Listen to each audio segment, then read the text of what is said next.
Assalamualaikum warahmatullahi wabarakatuh. Halo semuanya, perkenalkan, saya Rifi Okta dari kelas 11 IPS 5 SMA Negeri 1 Serengat. Kali ini, saya akan membahas mengenai neraca pembayaran. Langsung saja kita mulai ya.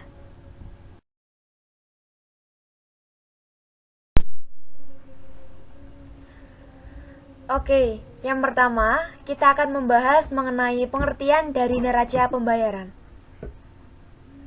Neraca pembayaran atau balance of payment adalah suatu daftar yang disusun secara sistematis yang dipergunakan untuk membukukan semua transaksi ekonomi yang dilakukan penduduk suatu negara dengan penduduk negara lain dalam waktu 1 tahun.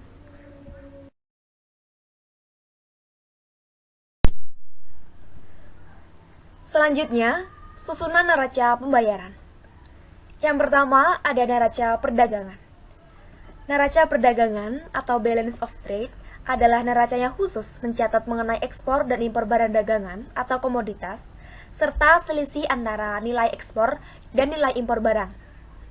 Neraca perdagangan Indonesia umumnya mengalami surplus, yang berarti nilai ekspor lebih besar daripada nilai impor.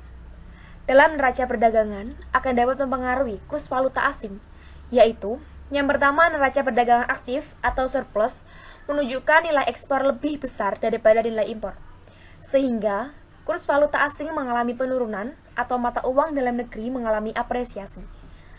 Lalu yang kedua, neraca perdagangan pasif atau defisit menunjukkan nilai ekspor lebih kecil daripada nilai impor, sehingga kurs valuta asing mengalami kenaikan atau mata uang negeri mengalami depresiasi.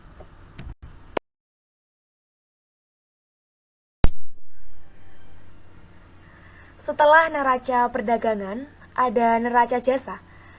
Neraca jasa adalah neraca yang menunjukkan jasa-jasa yang diselenggarakan suatu negara untuk negara lain, serta yang diterimanya dari luar negeri.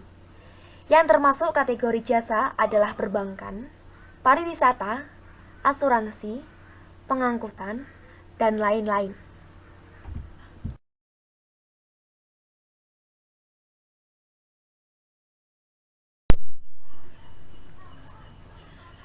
Yang ketiga, neraca hasil-hasil modal.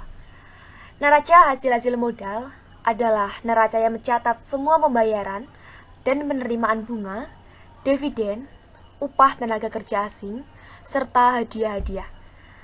Lalu yang keempat, neraca lalu lintas modal adalah neraca yang mencatat transaksi yang berkaitan dengan setiap kredit yang diterima dari luar negeri atau diberikan ke luar negeri, jual beli efek, dan PMA.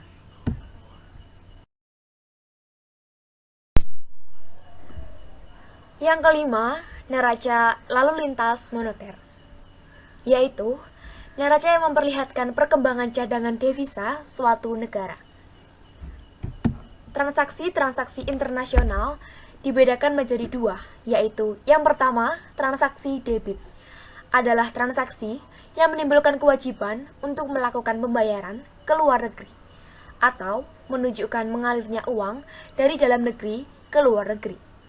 Yang kedua, transaksi kredit adalah transaksi yang menimbulkan hak untuk menerima pembayaran dari luar negeri atau menunjukkan mengalirnya uang dari luar negeri ke dalam negeri. Berikut adalah contoh gambar neraca pembayaran Republik Indonesia.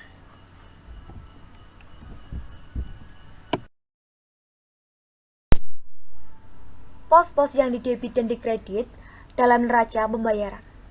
Yang pertama, transaksi debit meliputi neraca perdagangan atau impor barang, neraca jasa atau impor jasa, neraca hasil modal atau penerimaan bunga dan dividen, neraca lalu lintas modal atau kredit yang diperoleh dari luar negeri dan penerimaan cicilan hutang. Yang terakhir, neraca lalu lintas moneter. Lalu, transaksi kredit meliputi neraca perdagangan atau ekspor barang, neraca jasa atau ekspor jasa, neraca hasil modal atau penerimaan bunga dan dividen, neraca lalu lintas modal atau kredit yang diperoleh dari luar negeri dan penerimaan cicilan hutang. Yang terakhir, neraca lalu lintas moneter.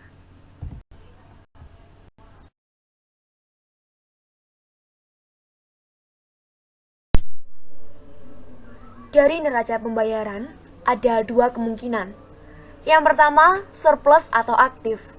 Artinya, jumlah penerimaan lebih besar daripada jumlah pembayaran. Yang kedua, defisit atau pasif. Artinya, jumlah penerimaan lebih kecil daripada jumlah pembayaran. Defisit atau surplus yang terjadi pada suatu negara yang mempunyai neraca pembayaran dikarenakan yang pertama, stok nasional. Maksudnya, jika terjadi penurunan stok nasional, berarti defisit, dan jika terjadi kenaikan stok nasional, berarti surplus. Yang kedua, pinjaman akomodatif. Maksudnya, pinjaman yang masuk karena berkaitan dengan adanya kelebihan impor, berarti merupakan bagian dan defisit. Sedangkan pinjaman yang masuk atas kemauannya sendiri atau pinjaman otonom tidak mempengaruhi defisit. Yang ketiga, defisit total adalah besarnya penurunan stok nasional ditambah pinjaman akomodatif. Yang keempat, surplus total adalah besarnya kenaikan stok nasional ditambah dengan pinjaman akomodatif.